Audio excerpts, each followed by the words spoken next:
সোনালি মাছ, ও সোনালি মাছ।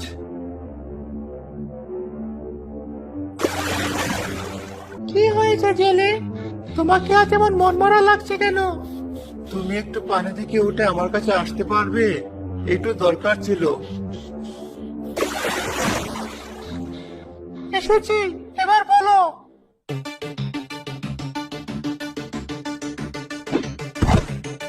ধরেছি তোকে। কি হচ্ছে এসব?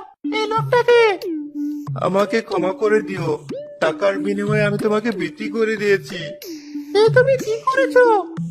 বজলু সোনালী মাছকে চাকু দিয়ে কেটে তার সোনালী রক্ত একটা কাচের বোতলে ঢেলে নেওয়ার পর সোনালী মাছকে নদীতে ফেলে দিল।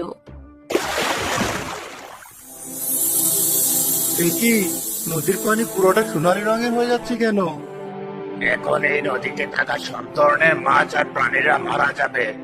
নদীর পানিও বিষাক্ত হয়ে যাবে। যে পানি খাবে সেই মারা যাবে। কি বলছো এসব? ছেলে, এখনো সময় আছে। ওর হাতে থাকা বোতলটার রক্ত আমার গায়ে ঢেললে আমাকে বাঁচাও।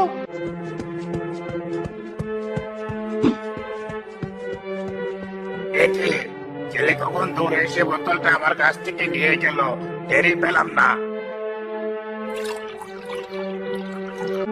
জেলে ওই রক্ত মাছের গায়ে ঢালার পর মাছটা আবার পুরোপুরি বেঁচে উঠলো, আর নদীর পানিও আবার স্বাভাবিক হয়ে যাচ্ছে।